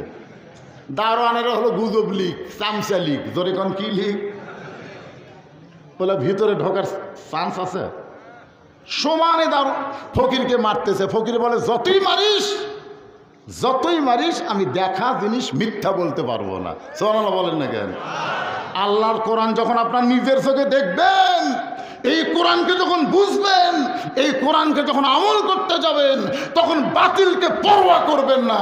কারণ নিজের চোখে দেখা জিনিস, আল্লাহর আইন ছাড়া দুনিয়ার কোনো মানুষের আইন মানা যাবে না। নিজের চোখে দেখা। এখন রাখাল যাইতে যাইতে সামনে কাতারে, মেহরাব বরাবর সামনে কাতারে ফজরের 2 রাকাত সুন্নত আছে না নাই? ফজরের সুন্নতের গুরুত্ব কম না বেশি? কত বেশি! আল্লাহ রাসূল বলেছেন, ফজরের 2 রাকাত সুন্নতের এত গুরুত্ব, আসমান জমিন বিক্রি করলে যেই দাম হবে, এর সাথে বেশি সওয়াব আল্লাহ 2 রাকাত সুন্নতে দিয়ে দিবে। রাখাল 2 রাকাত সুন্নত পড়ে চুপটি করে বসে আছে। এমন সময় এক সাহাবী মসজিদের মধ্যে ঢুকে দেখে জায়গা দখল। সেই সাহাবীর নাম হলো ওসমান গনি। জোরে কোন নাম কি? ওসমান গনি চিন্তা করে, আমার জায়গাত কে বসলো রে? আপনারা বলেন তো, মসজিদে কোনো জায়গা কারো নির্দিষ্ট আছে? একজনের আছে, তিনি হলেন ইমাম। ইমামের জায়গা কিন্তু নির্দিষ্ট। জোরে কোন ঠিক কিনা? কিন্তু ওসমান গনি কেন বলতেছে যে আমার জায়গাতে এটা বসলো কে? এটা বলার পিছনে কারণ হলো, আল্লাহ রাসূল বলেছেন, আমি যখন ইমাম থাকবো, আমি বরাবর যিনি পিছনে নামাজ পড়বেন তার নাম হলো আবু বকর। আবু বকর যখন ইমাম হবে, আবু বকর বরাবর যিনি দাঁড়াবে তার নাম হলো উমর। উমর যখন ইমাম হবে, উমর বরাবর যিনি দাঁড়াবে তার নাম হলো ওসমান। ওসমান যখন ইমাম হবে, ওসমান বরাবর যিনি দাঁড়াবে তার নাম হলো আলী। আলী যখন ইমাম হবে, আলী বরাবর, এই বরাবর কয়ে নবী আর কথা কয় না। সাহাবেরা বললেন, হুজুর আলী বরাবর কে দাঁড়াবে? রাসূল বললেন, মা ইয়ান্তিকু আনিল হাওয়া ইন হুয়া ইল্লা ওয়াহয়ুন ইউহা। আমি রাসূল ততক্ষণ বলতে পারি না যতক্ষণ আল্লাহ না বলায়। এ আলী পর্যন্ত হলো খোলাফায়ে, জোরে বলেন, খোলাফায়ে রাশিদিন। তাহলে হযরত উমর যখন ইমামতি করবে, উমর বরাবর পিছনে কে দাঁড়াবে? জোরে বলেন, কে দাঁড়াবে? এটা এসে দেখে জায়গা দখল। নবীর যত সাহাবী ছিল সবচাইতে নরম মানের সাহাবী 2 জন, একটা হলো আবু বকর আর একটা হলো ওসমান। ওসমান গুলো দেখে রাখালের পাশে ফাঁকা জায়গা, ফাঁকা জায়গায় 2 রাকাত সুন্নত পড়ে রাখালের দিকে 3 বার তাকাছে। জোরে এখন কয়বার? কোনো দিনও দেখেনি, আজকে প্রথম দেখতেছে। দেখার দরকার আছে না নাই? রাখাল কিন্তু তাকানা খেয়াল করতেছে, মূর্খ মানুষ তো। একবার তাকাছে, 2 বার যে তাকাছে, আরেকটা গল, 3 বার। এই মিয়া, বারবার কি দেখো মিয়া? ওসমান করে লাভ দিয়ে উঠছে। লরম মানুষ তো লাভ দুটো বলতেছে, ভাইজান আমি খালি পরপর 3 বার তাকালাম, তুমি এত গরম হলে কেন? তোমার পরিচয় কি? রাখাল বলতেছে, আমার পরিচয় হলো আমি একজন রাখাল। যেই কইছে রাখাল, ওসমান গনি মুচকি মুচকি হাসতেছে। মুচকি মুচকি হাসার কারণ হলো, রাখাল যারা হবে এদের ভাষা নরম করা যাবে না, রাখালি অবস্থায় তাদের ভাষা গরম থাকতে হবে। ঠিক না? প্রত্যেকটা অভিভাবককে আল্লাহ তাআলা রাখালের দায়িত্ব দিয়ে দুনিয়াতে প্রেরণ করেছে, প্রত্যেকটা অভিভাবক। এখন অভিভাবক যদি মনে করে হুজুর আমার তো গরু ছাগল নাই, আমি কার রাখালি করব। আপনি চোখ বন্ধ করে দেখেন আছে, আপনি চোখ বন্ধ করে দেখেন আপনার 42 বছরের একটা গাভী আছে, আপনার গাভীর বয়স হলো 42 বছর। ধরে কোন কয় বছর? আপনি চোখ বন্ধ করে দেখেন আপনার একটা আইডিয়া আছে, ওর বয়স হলো 22 বছর, 22 বছরের আইডিয়া। চোখ বন্ধ করে দেখেন আপনার একটা বকনা আছে, ওর বয়স হলো 17 বছর। আপনারা চিন্তা করতেন হুজুর গাভী কি, আইডিয়া কি, বকনা কি? গাভী হলো আপনার বউ, আইডিয়া হলো আপনার বেটা, আর বকনা হলো আপনার মেয়ে। এই তিনটার উপর আপনার রাখালি করার দায়িত্ব আছে না নাই? জোরে করে আছে না? কথা বলেন। আপনি এশার নামাজ মসজিদে পড়েন আর আপনার বউ ভারতের চ্যানেল দেখে।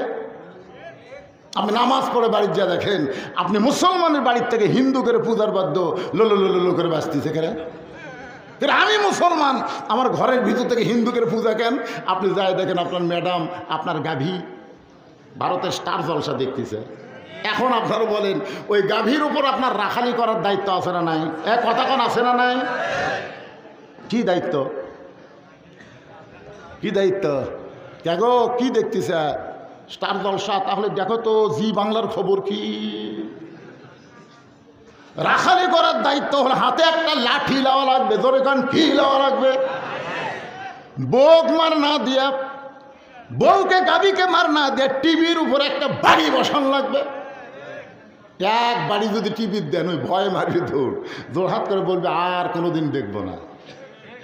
আপনার আড়িয়াটার খবর কি? আড়িয়া আপনি ফজরের নামাজ পড়েন, আড়িয়া ল্যাপের মধ্যে ঘুম পাড়ে। ওই আজানের আগে আসলো 3.5 হাত, আজানের আগে কয় হাত? 3.5 হাত। যে ফজরে আজান দিছে ওই আস্তে করে ল্যাপ মাথার উপর দিছে, পাও টানা ল্যাপের মধ্যে লিছে। আপনি জানলা দিয়ে তাকায় দেখতেছেন মনে হয় চাউলের বস্তা ঢেকা থসে। আপনি আস্তে আস্তে ঢোকেন তো আড়িয়ার খবর, ল্যাপ টানতে দেখবেন ল্যাপের তলে আপনার আড়িয়ার সাইজ আর সকালবেলা সাইড ঠিবে কুত্তের সাইজ, একই সাইজ। কথা কর না কেন? তাহলে আপনার কি রাখালি করা দরকার? আল্লাহ রাসূল বলেছেন 7 বছর থেকে তালিম দাও, 10 বছর থেকে জোর করে নামাজ ধরো। আপনার ছেলে 22 বছর এখন পর্যন্ত নামাজ পড়ে না, জান্নাতে যাবার চাইলে বাবা একলাই যাবে না, ওর আহাল পরিবারকে জাহান্নাম থেকে বাঁচানো লাগবে। ঠিক কি না? তাহলে আপনার ছেলে নামাজ পড়ে না, আপনি বাবা নামাজ পড়েন, আপনি জান্নাতে যাবেন। আল্লাহ কোরআনে বলেছেন কু আনফুসাকুম ওয়া আহলিকুম নার, জাহান্নামের আগুন থেকে যদি বাঁচতে চাও তাহলে আহাল পরিবার নিয়ে বসা লাগবে। আপনি তাকায় দেখেন আপনার 17 বছরের একটা বকন মানে কি? আপনারা বকনা কন্যা, বকন মানে মেয়ে 17 বছর মেয়ে, হাই হিল করে কিলকিল করে প্লাজো পায়জামা গোটা গোপালপুর ঘুরতেছে। কিরে নবী ঘরের মধ্যে ঢুকে দেখে 9 বছরের ফাতেমা হাতের মধ্যে চুরি দিয়া মুসকি মুসকি হাসতেছে। আল্লাহ নবী আর ঘরের মধ্যে ঢুকলেন না। ফাতেমা চমকে গেল, সেই বাবা ঘরের মধ্যে ঢুকে আমাকে মা মা বলে আদর করে, আজকে সেই বাবা দরজা থেকে কেন ফেরত গেল? বারান্দায় গিয়ে দেখে নবীর চোখ দিয়ে দর দর করে পানি পড়তেছে। ফাতেমা বলে বাবা কি দুঃখ আপনার মনে, এমন করে আপনি কেন কাঁদতেছেন? রাসূল বলে ফাতেমা যে দুনিয়াতে সাজবে মা, আল্লাহ তার আখিরাতের সাজ কমায়া দিবে। সঙ্গে সঙ্গে ফাতেমা হাতের চুড়ি খুলে মাটির ফাইলা দেয়। নবী দৌড়ে গিয়ে চুড়ি 2টা করে জামার পকেটের মধ্যে ঢুকাই। ফাতেমা বলে বাবা যেই চুরি হাতে দেওয়ার কারণে আপনি ঘরে ঢুকলেন না, সেই চুরি ফাইলা দিলাম, আপনি কুড়ে কেন পকেটে ঢুকাইলেন? রাসূল বলে ফাতেমা একদিন তোর নাকে নাক ফুল পরানো হবে, একদিন তোর কানে কানের দুল পরানো হবে, একদিন তোর গলাত মালা পরানো হবে। ফাতেমা বলে বাবা কবে কবে কবে? আল্লাহ রাসূল বললেন যেদিন তোমার বিবাহ হবে। ও ফাতেমা মেয়েরা কেবলমাত্র একজন পুরুষের জন্য সাজতে পারবে মা, সেই পুরুষ হলো তার স্বামী, স্বামী ছাড়া অন্য কারোর জন্য মেয়েদের সাজা চলবে না। তাহলে আপনার মেয়ের বিয়ে হয়নি, এই পরিমণির মতন সাজে কেন? ফাতেমা নবীর মেয়ে হয়েছিস বলে তুই জান্নাতে যাবি। আমি তোর বাবা আল্লাহর নবী, এই বলে তুই জান্নাতে যাবে এটা কখনো মনে করিস না মা। ফাতেমা বললেন, বাবা আমি তো এতদিন তাই মনে করতাম, আমার বাবা বিশ্ব নবী, আমি তার মেয়ে জান্নাতি। রাসূল বলেন, না, জান্নাতে যাবার গেলে জান্নাতের আমল করে জান্নাতে যেতে হবে। ফাতেমা বললেন, বাবা আমি ফাতেমার জন্য জান্নাতের আমল কি? আল্লাহ রাসূল বললেন, মেয়েদের জন্য জান্নাতের 1 নম্বর আমলের নাম হলো পর্দা। মেয়েদের জন্য জান্নাতে যাওয়ার 1 নম্বর আমলের নাম কি? আচ্ছা, আপনার কি বিরক্ত হচ্ছেন? তা হাঁ হুঁ করেন না কেন রে ভাই? আমি মাইকের সাউন্ডকে আপনার ঠিক মতো বুঝতে পারতেছেন? তাহলে একটু হোঁ হাঁ করেন।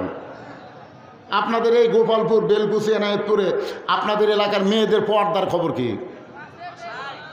হ্যাঁ, কি কয় বলেন?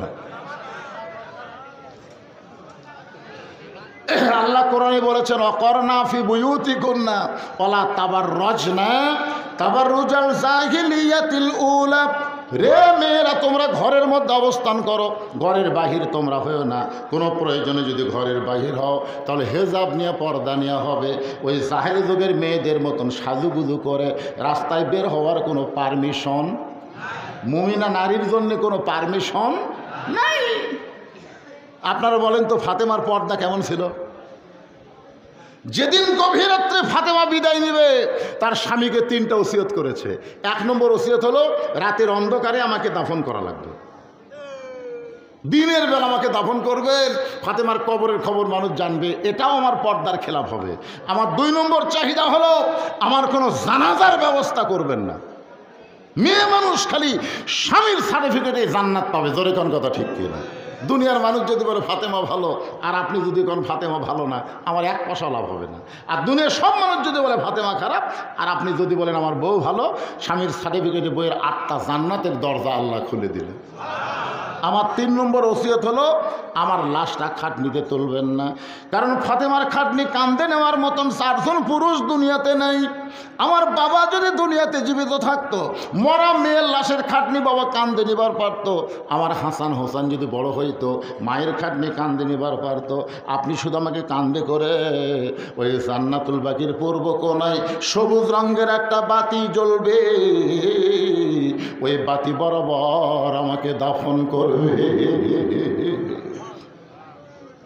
হযরত আলী গভীর রাত্রে ফাতেমাকে দাফন করার পরে আল্লাহকে বলতেছে, মাবুদ আমার ফাতেমার পর্দাকে কবুল করো। যেই বলেছে কবুল করো, তাকায় দেখে সামনে কয়েকটা পুরাতন কবর দেখা যায়। এইমাত্র ফাতেমাকে কবর দিল, সেই নতুন কবর নাই।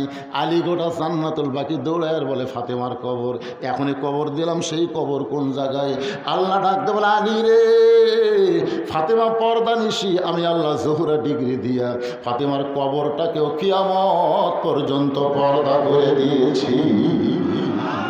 মায়েরা, আমি শুনলাম অনেক মা আপনারা এসেছেন, আপনাদের হাজার ওয়াজের দরকার নাই, শুধুমাত্র পর্দা আমল করেন, পর্দার ভিতরে থাকেন। নামাজ কম পড়লেও আল্লাহ কবুল করবে, রোজা কম করলেও সমস্যা নাই, স্বামীর খেদমত একটু মন তুষ্টি করে করবেন, 8টা জান্নাতের দরজা আল্লাহ খুলে দিবে। ধরে কোন সুবহানাল্লাহ। ওসমান গনি লাভ দিয়ে উঠছে, মনে আছে আপনাদের? মুচকি মুচকি হাসতেছে ওসমান গনি, মুচকি মুচকি হাসতেছে, কারণ রাখালের ভাষা তো নরম হবে না। ওসমান গনি আস্তে করে বসে বলতেছে, ভাইজান ভাইজান আপনাকে কোনোদিন সামনে কাতারে দেখি নাই ভাই, আজকে সামনে কাতারে দেখতেছি, কারণ কি? রাখাল বলতেছে, কারণ হলো আমি বারান্দাত নামাজ পড়ি, বারান্দাত আমি নামাজ পড়ি, সামনে কাতারে আসার আমার কোনো দরকারই নেই। তা আজকে আসার কারণ হলো দেখার জন্য আইসি ভাই, দেখা হলি আর কোনো দিন আসবো না। ওসমান গনি বলে, ভাইজান আপনার কি দেখা হবে? আপনি কি দেখতে পাবেন এই বিশ্বাস কি আপনার অন্তরে? কারণ আমি কয়েক বছর হলে সামনে কাতারে নামাজ পড়তেছি, এখন পর্যন্ত আমি দেখতে পাই নাই, আর আপনার আজকে দেখা হবে এই গ্যারান্টি কি আপনার আছে? ওসমান গনি বলে, ভাইজান আমি কয়েক বছর হয়ে সামনে কাতারে নামাজ পড়ি, এখন পর্যন্ত আমার দেখা হয় নাই। ওসমান গনি যাকে দেখতে চায় তিনি হলেন নামাজের মালিক আল্লাহ, আর রাখাল যাকে দেখতে চায় তিনি হলেন আল্লাহর বান্দা ওমর আল্লাহওয়ালা। আপনারা বলেন তো, ওসমান গনি যাকে দেখার জন্য সামনে কাতারে নামাজ পড়ে তিনি কে? আরো জোরে। আচ্ছা, নামাজের মাধ্যমে আল্লাহকে দেখা যায়? আল্লাহ রাসূল বলেছেন, বুখারী শরীফের হাদিস, আনতাবুদুল্লাহ কাআন্নাকা তারাহু ফাইন লাম তাকুন তারাহু ফাইন্নাহু ইয়ারাকা। তুমি যদি ইবাদতের মধ্যে শামিল হয়ে যাও, ইবাদত যদি তোমার সেই রকম হয়, ইবাদতের মালিক আল্লাহকে দেখতে পাবে। আল্লাহ দেখে যদি দেখা সম্ভব না হয়, অন্তত তোমার ঈমান বলবে আমি আল্লাহকে না দেখলেও আল্লাহ আমাকে দেখতেছে। সুবহানাল্লাহ বলেন। রাখাল বলতেছে, কয়েক বছর হলে সামনে কাতারে নামাজ পড়তেছো, এখন পর্যন্ত দেখা হয়নি? ওসমান গনি বলতেছে, ভাই রে এখনো হয়নি। রাখাল বলতেছে, তোমার চোখের মধ্যে সমস্যা আছে।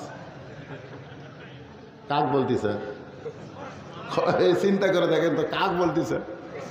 আয় হায় হায় রে, আল্লাহ রাসূলের ডবল জামাই। আর একটা রাখাল বলতেছে, তোমার চোখের মধ্যে সমস্যা আছে, আমার হাত ধরো, আমার হাত ধরো। রাখাল বলতেছে ওসমান গনিকে, আমার হাত ধরো, আমি নিজেও দেখবো, তোমাকেও দেখায় দেব। সঙ্গে সঙ্গে ওসমান গনির সামনে আল্লাহর কোরআন বলতেছে, ইয়া আইয়ুহাল্লাযীনা আমানুত্তাকুল্লাহা ওয়া কুনু মা'আস সাদিকিন। আল্লাহর কোরআন বলতেছে, ইমানদারেরা, আল্লাহর ভয় যদি কলিজার মধ্যে রাখতে চাও, একটা সত্যবাদীর তোমরা সাথী হও। আল্লাহর ভয় কলিজার মধ্যে রাখতে গেলে কার সাথী হওয়া লাগবে? জোরে বলেন, কার সাথী? এখন বাংলাদেশে সত্যবাদী কারা? কাদের দল করবেন, কাদের সাথী হবে? এই সত্যবাদীর তাফসীর শুনলে আপনারা বুঝতে পারবেন। ওয়াকুনু মা'আস সাদিকিন। ওসমান গনি রাখালের ডান হাতখানা ধরে বসে আছে, মনে মনে বলতেছে, আল্লাহ আজকে এমন একজন যোগ্য মানুষ পাইছি। আল্লাহ, আমার ভাগ্যে যদি তোমাকে দেখা সম্ভব না হয়, এই ভাইটার ভাগ্যের কারণে আজকে তোমার সাথে আমার দেখা হবে। যে যেমন মানুষ সবাইকে তেমনই মনে করে, মনে করেন ঠিক কিনা? ও শোনে, আল্লাহ আমার যে কি, আমি তোমাকে দেখতে পাচ্ছি না, আজকে আমাকে বললো যে আমাকে নাকি দেখাবে। কিছুক্ষণ পরে যখন ফজরের জামাতের সময় হয়েছে, জামাতের সময় হইলে কিন্তু মুয়াজ্জিন আকামত শুরু করে। জোরে কোন কি শুরু করে? মুয়াজ্জিন যেই মাত্র আকামত শুরু করেছে, এমন সময় হযরত ওমর মেহরাবের মধ্যে ঢুকেছে। মেহরাবের মধ্যে ঢুকেছে, ইমাম সাহেব মসজিদে আগে আসবে না, যখন আকামত শুরু হবে তখন ইমাম আসবে। যেদিন কোরআনটা বাংলাদেশ চলবে সেদিন ইমাম আকামত শুরু হওয়ার সাথে সাথে ওই মেহরাব থেকে ছোট্ট একটা দরজা ওই পার থাকবে, ওই পারে থাকবে নেতার গেস্ট রুম। আকামত দেওয়া মাত্র নেতা মেহরাবে ঢুকবে। আর বর্তমানে ইমাম সাহেব মসজিদের দরজা দিয়ে ঢোকা লাগতেছে। জোরে কোন ঠিক কিনা? এমনও মসজিদ আছে যিনি নামাজ পড়ায় তিনি আবার মুয়াজ্জিন। একই মানুষ তিন চাকরি করে, মসজিদ ঝাড় দেয়, আজান দেয়, নামাজ পড়ায়। এক মুসলিম এসে বলতেছে, মুয়াজ্জিন সাহেব, এই মিয়া ঠিক মতো পরিষ্কার করতে পারো না? মুয়াজ্জিন দৌড়ে সামটা দিয়ে পরিষ্কার করে। কিছুক্ষণ পর আবার মুয়াজ্জিনই সামনে গেছে। যে লোকটা হুমকি মারলো, ধামকি দিল, ওই আবার বলতেছে, একটু দায়িত্ব বিহাজাল ইমাম, আল্লাহকে তোর নামাজ আমি লাত্তি দিয়ে ফেলে দিছি রে। তুই যাক হুমকি মারলি তাকে আমার নেতা বানাস কোন আক্কেলে? যে বেটা ইমামকে রক্ত চক্ষু দিয়ে জবান তিরস্কার করে কথা বলে, ওই ব্যক্তির নামাজ ওই ইমামের পিছনে আল্লাহর লেয় না। ধরে কোন কথা ঠিক কথা বলে? যা মন চাই তা বলা যাবে না তো ভাই। একটু মনোযোগ দিয়ে শুনবেন। ওসমান গনি রাখালের হাতটা ধরে বসে আছে। যখন আকামত দেওয়া শুরু করেছে, ওমর ফারুক মেহরাবের মধ্যে ঢুকছে। যেই মাত্র রাখাল, যেই মাত্র মুয়াজ্জিন বলেছে কদ কামাতিস সালাহ, কদ কামাতিস সালাহ, সঙ্গে সঙ্গে রাখাল আল্লাহু আকবার। ওসমান গনি বলতেছে, ভাইজান এখন আকামতই শেষ হয়নি, আর তুমি আল্লাহু আকবার লোকমা দিলা, তার মানে? রাখাল বলতেছে, এই জন্যে তো তুই কানা রে, এই জন্যে তুই কানা, দেখতে পারে সে দেখতে পারিস না। আমি কি জন্য লোকমা দিলাম মিয়া তুই জানিস? দ্বিতীয় কাতারে একজন মুসল্লি আসছিল, দৌড়ে গিয়ে রাখালের হাত হ্যাঁচকা দেয়, টান। এতক্ষণ যে মহান ব্যক্তি তোর হাত ধরে আসছিল, যারা তুই কানা কানা বলে তিরস্কার করলি, তাকে তুই চিনিস? রাখাল বলতে, আমি ভিতরে কাউকে চিনি না, আমি বারান্দার নামাজ পড়ি, ভিতরের কাউরে চিনি না। সাহাবী চিল্লায় বলে, পাগল, যেই ব্যক্তির তুই কানা কানা বলে তিরস্কার করলি, এতক্ষণ যেই ব্যক্তি তোর হাতটা ধরেছিল ওই মহান ব্যক্তি হলো আল্লাহর নবীর ডবল জামাই ওসমান গনি। এটা আমার ভাই হাদিস সাহেব বসে আছে। যারাই হাদিস সাহেব তারাই জান্নাতুল বাকির মধ্যে ঢুকলেই প্রথম যেই কবরটা দেখতে পাবে এই কবরটা হলো ওসমান গনির কবর। এখানে হাদিস সাহেব আপনারা নাই, আপনারা বলেন তো ওসমান গনির কবরের পাশে দাঁড়ালে দেহের অবস্থা কেমন হয়? ওসমান গনির কবরের পাশে দাঁড়ান মাত্রই গোটা দেহের মধ্যে একটা ঝিমঝিমি ভাব হয়। কারণ মাত্র 2.5 হাত মাটির তলে একজন শহীদ, একজন জীবন্ত মানুষ ঘুম পাড়তেছে। ধরে কোন কথা ঠিক কিনা? 2.5 হাত মাটির তলে ওসমান গনি যে শহীদ, এই ব্যাপারে কারো সন্দেহ আছে নাকি? কারণ তিনি কালামুল্লাহ আল্লাহর কোরআন পড়তেছে, এমন সময় বিদ্রোহী তার পিছন দিক থেকে তাকে হত্যা করেছে। তিনি একটা কোরআন শরীফ লিখেছিলেন নিজের হাতে, সেই কোরআনটা রক্ত ভিজা আজও মদিনার মিউজিয়ামে কাঁচের মধ্যে রাখা হয়েছে। ওসমান গনির কবরের পাশে দাঁড়ালে একটা পাথর দেখা যায়, পাথরে খোদাই করে লেখা আছে ওসমান গনি। গনি মানে ধনী। ধরে কারণ গনি মানে কি? আল্লাহ কোরআনে বলেছেন আল্লাহ গানিয়ন ও আনতুমুল ফুকারা, আমি আল্লাহ হলাম ধনী, বাদ বাকি সবাই ফকির। রাসূল বলেছে ইল্লা ওসমানু গানি, দুনিয়াতে একজন ধনী, তার নাম হলো ওসমান। সাহাবারা বললেন হুজুর আমরা সবাই ফকির, তো ওসমান ধনী কেমনে হলো? আল্লাহ রাসূল বললেন তাহলে শোনো, একদিন আমি বসে আছি, ইতিমধ্যে একজন সাহাবী এসে বলতেছে ইয়া রাসূলুল্লাহ মেহেরবানি করে আমাকে একটু খাবার দেন তো হুজুর, আমার পেটে বড় ক্ষুধা। সঙ্গে সঙ্গে নবী আমার জুব্বা তুললেন। সাহাবী তাকায় দেখে নবীর পেটের মধ্যে পাথর বাঁধা কাপড় দিয়ে। সাহাবী কয় আমি তো ক্ষুধার জ্বালায় আছি হুজুর, কিন্তু পেটের তো পাথর বাঁধিনি, আপনি আমার সাথে ক্ষুধার তো বেশি, তাহলে ফেরত যাই। আল্লাহ রাসূল বললেন আম্মা সাইলা ফালা তানহার, সাইলকারীকে খালে খালে ফেরত দেওয়া যায় না। তো সাহাবী বলতে হুজুর আপনি কি দিবেন, আপনার তো দেওয়ার মতন কিছু নাই। রাসূল বলে পাগল, দেওয়ার মতন না থাকলে তো খোঁজ আছে, খোঁজ নাই, যা ওসমানের কাছে যা, ওসমানের কাছে যা। ওই গরিব সাহাবী ওসমান গনির কাছে সন্ধ্যার সময় আইসে সাহায্য নেওয়ার আশায়। আয়সা থেকে ওসমান গনি ঘরের মধ্যে একটা বাতি জ্বলতেছে, ওই বাতির আলো বেশি বলে ওসমান গনি সলতা টাইনা টাইনা আলো কমায়। গরিব কয় আমার ঘরে তার চাইতে বেশি আলো জ্বলে রে, আর এই সামান্য আলো তো আবার কমাচ্ছেই তো হাড় কিপটে, এ আমার কি ধান করবি, দরকার নাই। নবীর কাছে গিয়ে বলতে হুজুর আপনি দিবার পারলেন না ঠিক আছে, কিন্তু এমন। রাসূল বললেন তুমি তোমার অভাবের কথা কইছো, যাও। পরদিন সকালবেলায় ওই গরিব সাহাবী ওসমান গনির দরবারে গিয়ে দেখে ওসমান গনি যে বালিশে মাথা দিয়ে ঘুম পাড়ছে ওই বালিশ ফাইটা সামান্য তুলা ঘরের মধ্যে পড়ে গেছে। ওসমান গনির তুলাগুলো খুঁটাইয়া খুঁটাইয়া বালিশের খোলের মধ্যে ঢুকাই। গরিব কয় আর চাইতে তুলা বেশি বললে আমি সামটা দিয়ে ঝাড় দেবো রে, খুঁটে খুঁটে বালিশের খোলের মধ্যে ঢুকান লাগবে। নবীর কাছে গিয়ে বলতে হুজুর আপনি দিবার পারবেন না ঠিক আছে, কিন্তু এমন কিরপনের কাছে পাঠাচ্ছেন কেন? আল্লাহ রাসূল কয় তুমি কি তোমার অভাবের কথা কইছো কেন? না আবার যাও। পরদিন সকালবেলায় গরিব সাহাবী ওসমান গনির দরবারে এসে দেখে ওসমান গনি খালি গায়ে বসে আছে। কি গাও? খালি গায়ে বসে আছে। এই কোলের মধ্যে একটা পাঞ্জাবি তুলে দেখে কয়েক জায়গা ছিঁড়া। এই ছেঁড়া পাঞ্জাবিটা ওসমান গনি সেলাই করবে, কিন্তু সুইয়ের মধ্যে সুতে ঢুকাবার পারতেছে না। এই এরকম সুই ধরে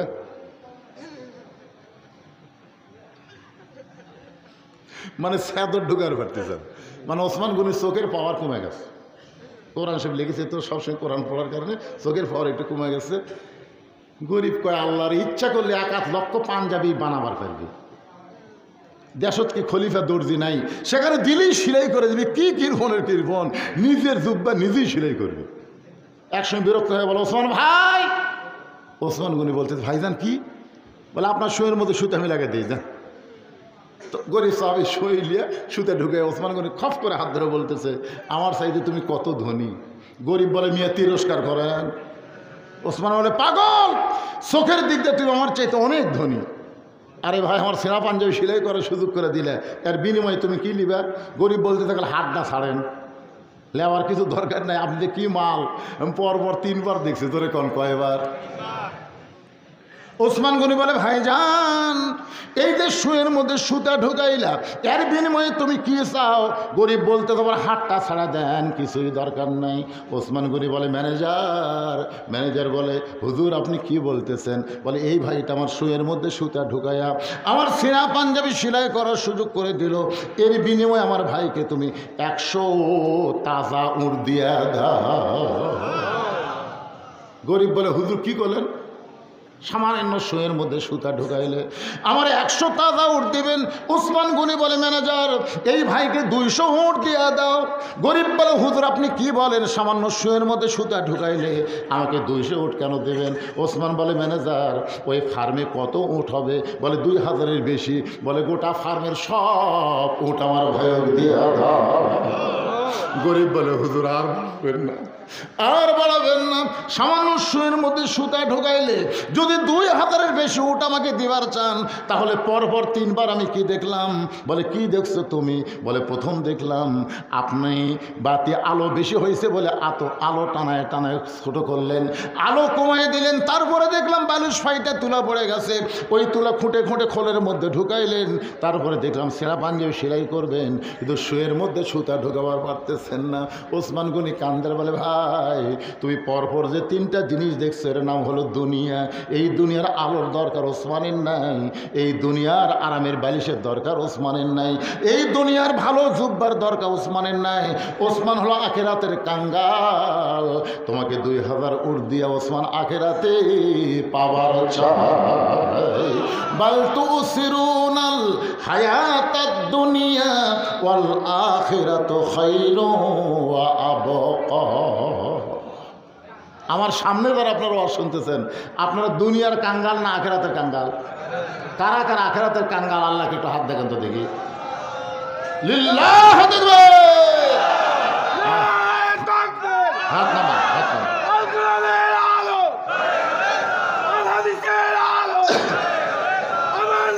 তোমার নেতা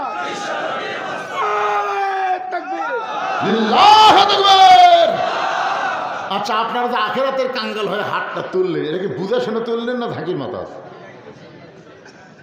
আখেরাতের কাঙ্গাল হলে ওসমান গনি যদি 2000 উট দিয়ে দেয়, আপনাদের মধ্যে এমন কোন আল্লাহর বান্দা আছে 2,000 টাকায় মাদ্রাসা দিবেন? আখেরাতের কাঙ্গাল, ও আখেরাতের কাঙ্গাল। হুজুর টাকা দাও, একজনও যেন ওঠেন না। এই সময় যাই উঠবি বুঝবেন ওই 1 সপ্তাহের মধ্যে প্যারালাইসিস ধরবি, 1 সপ্তাহ। এখন উঠবেন না, কলজা ভরে গেছে, রাত 12টা বাজতেছে, আপনারা বসে আছেন, কথা শুনতেছেন, কি বিরক্ত হয়ে? হ্যাঁ, এই জন্যে আখেরাতের কাঙ্গাল যারা হাত তুলেছেন, ভাই এই মাদ্রাসার কতজন ছাত্র আছে? 75 জন ছাত্র এ মাদ্রাসায় লেখাপড়া করে। আমি আখেরাতের কাঙ্গালের কাছে 75টা কোরআন শরীফ চাচ্ছি।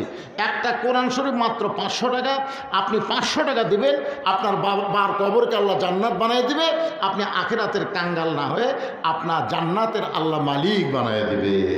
এরকম কোন আল্লাহর পাগল আছেন যে এই নবীর এতিম মাদ্রাসায় একটা কোরআন শরীফ বাবদ 500 টাকা দেবেন? হুজুর, যে লোকটা আগে 500 টাকা দিবেন, ওর দেখা দিকে যত লোক দান করবে, প্রত্যেক দান করার সাথে সাথে ও একটা সওয়াবের অংশ পাবে। ওই যে আমার ভাই নগদ ভাই, বাকি না। আসেন আসেন আসেন, একটা কোরআন শরীফ সবচাইতে বড় দান নবীর মাদ্রাসায় একটা কোরআন। এখন একদিন ধরেন তো, তেজের উপর তো টাকা নেওয়া খুব কঠিন, এত উঁচা করছেন, মাশাআল্লাহ। লিল্লাহ আল্লাহ আখেরাতের 2 কাঙ্গাল, 2 দিক থেকে 2টা কোরআন বাবদ 500 1000 টাকা করছে দান। এটি কত দিলেন? মাশাআল্লাহ, আপনি দিলেন 500 টাকা কোরআন শরীফ বাবদ করছে দান। আল্লাহ দানকে কবুল করেন। আমি 75টা কোরআন শরীফ, তার বেশি একটাও নেব না। আল্লাহ 4টা কোরআন হয়ে গেল। আরেকজন কোরআন বাবদ 500 টাকা দান করছে, আল্লাহ কবুল করেন। দান না করে যারা সাইড মারবেন, বিশ্বাস করতেছেন না, অনুনাজ্জিলু মিনাল কোরআনি মা হুয়া শিফা ওয়া রাহমাতুল লিল মুমিনিন। কোরআন হলো যাবতীয় রোগের ঔষধ। কোরআনকে অ্যাভয়েড করে যারা উঠে চলে যাবেন, কোরআনের অভিশাপে তারা প্যারালাইসিস ধরবে। 5টা মিনিট, বেশি সময় না, 5 মিনিট আদায় কমপ্লিট করে আমি আবার আমাদের চলে যাব। মাশাআল্লাহ, আরেকজন আল্লাহর বান্দা কোরআন শরীফ বাবদ 500 টাকা দান করেছে, আল্লাহ দানকে কবুল করেন। আরেকজন কোরআন বাবদ, কি নাম কি নাম হাসান, আলহাজ হাসান, কোরআন শরীফ বাবদ 500 টাকা দান করেছে, আল্লাহ তার দানকে কবুল করেন। আল্লাহুম্মা আমিন। কবুল করো, কবুল করো মোদের কামনা। দানকারীকে দিবেন জান্নাত, আল্লাহ নিরাশ। আপনাদের বাপ মার কথা মনে হয় না? এনায়েতপুর বেলকুচি হলো ধনী এলাকা, শিল্প এলাকা। আপনারা একটা কোরআন শব্দ দেওয়া কি জুলুম মনে করতেছেন? এই জুলুম মনে হচ্ছে। এই ছেলেরাই নেট কিনতে কত টাকা তোমরা নষ্ট করো, নেট কিনতিস। আর একটা কোরআন শব্দ দেওয়া যায় না, জান্নাতের টাওয়ার পায়ে যাবা ইনশাল্লাহ, মাশাআল্লাহ। আর একজন কোরআন বাবদ 500 টাকা দান করছে, আল্লাহ কবুল করেন। লিল্লাহে তাকবীর। 4টা কোরআন শরীফ বাবদ একজন আল্লাহর বান্দা 2000 টাকা দান করেছে, আল্লাহ কবুল করেন। আরেকজন কোরআন বাবদ 500 টাকা দান করছে, আল্লাহ কবুল করেন। আল্লাহুম্মা আমিন। মাশাআল্লাহ, মাশাআল্লাহ। একটা যুবক মানুষ, আহা, আল্লাহ তোমার কোরআনের সৈনিক হিসেবে কবুল করো। কোরআন বাবদ 500 টাকা দান করছে। 100 টাকা কে রে ভাই? এটা 100 কে দিল রে? আচ্ছা, 100 টাকা দান, দানের মধ্যেই সাইড থাকবে 100। 200 যেটা দেবেন সেটা দান, আর 500 টাকা যেটা দেবেন সেটা হচ্ছে একটা কোরআন। সবচাইতে বড় দান। নবীর মাদ্রাসা একটা কোরআন শরীফ দেন। দুনিয়ারই সম্পদ দুনিয়াতে রবে, ফকির হয়ে মানুষ কবরেতে যাবে। বাবার জন্য দেন, বাবা কবরে চলে গেছে, বাবার কবরকে যেন কোরআন দানের উসিলে আল্লাহ জান্নাত বানায় দেয়। বাবার কথা মনে করে দেন, বারে দেন, দেন, দেন, সবাই দেন, নিয়ত করেন আল্লাহ তোমার। আরে বড় ভাইয়ের জন্যে কোরআন শরীফ বাবদ 500 টাকা দান করছে, আলমগীর হোসেনের জন্য, মোহাম্মদ আলমগীর হোসেন প্রামাণিকের জন্য। কোরআন শরীফ এই মাদের সাথে জড়িত ছিল। আল্লাহ দুনিয়া থেকে বিদায় হয়ে গেছে, তার রুহের মাগফিরাতে এক ভাইয়ের জন্য একটা কোরআন শরীফ করছে দান। আল্লাহ দানকে কবুল করে নিয়ে ভাইয়ের কবরকে জান্নাত বানায় দেন। জোরে কোন আমিন। আপনাদের মধ্যে এরকম কোনো নাই দানবীর যে 10টা কোরআন শরীফ দেবেন, 1,10,000 দেবেন, এরকম নাই। 10টা কোরআন শরীফ 5,000 টাকা। ভাইরে টাকা পয়সা সব থাকবে ভাই, যান। দরবেশের টাকা আছে 36,000 কোটি। যে জায়গা তুলিছে ভাই, হায় দাড়ি কামে নৌকায় বসে আছে। ওই যে টাকা সেদিন কত কষ্ট বাঁচে, আর টাকা থেকে কোনো লাভ নেই। কোনো লাভ আছে? এই যে মানকা বিচারক মানকা ওই কলার পাতা ছুঁয়ে আসছিল, ধরে কোন ঠিক কিনা? আমরা বাংলাদেশের যা দেখলাম ভাই, দেখার পরে তো ইমান বাড়া দরকার। একটা সুপ্রিম কোর্টের বিচারপতি তাই কলার পাতা ছুঁতে আছে টাকার ব্যাগ লিয়ে। অক যখন ধরলো মনে হলো এতিমক ধরলো, অসহায় ফকির, কিছুই থাকবে না ভাই, যান সব রাইখা চলে যাওয়া লাগবে। আসেন আল্লাহর হস্তে নবীর মাদ্রাসায় কোরআন শরীফ বাবদ একজন 500 টাকা দান করছে, আল্লাহ দানকে কবুল করেন। আল্লাহ। আচ্ছা, রুমালের আদায় হয়েছে ভিতরে? এখন ছাত্ররা যারা ভিতরে রুমাল নেন আমার বাবা 10 টাকা 20 টাকা। 3 জন উঠলো, একসাথে 3 জন উঠলো, মানে এটা চরম বেয়াদবি করতেছেন। উঠবেন কেন? ওয়াজ কি শেষ হয়েছে? শেষ হয়নি তো ভাইরা। ওয়াজের মজার জায়গা এখনো বাকি আছে। এই মাদ্রাসার বাচ্চারা যাদের পায়ের তলে ফেরেশতারা পাখা বিছিয়ে দেয়, সেই বাচ্চারা আপনাদের কাছে যাচ্ছে ভাইজান। ফেরেশতার নূরের পাখা বিছিয়ে দেয় ওদের পায়ের তলে, আর সেই বাচ্চারা আপনাদের কাছে রুমাল নিয়ে যাচ্ছে। পকেটে হাত দেন, পকেটে হাত দেন, জীবনের শেষ দান মনে করে যে যা পারেন। মাশাআল্লাহ। আরেকজন কোরআন শরীফ বাবদ 500 টাকা দান করছে, আল্লাহ কবুল করেন। আরেকজন কোরআন শরীফ বাবদ 500 টাকা দান করছে, আল্লাহ দানকে কবুল করেন। আল্লাহ নেক নিয়ত নিগাশা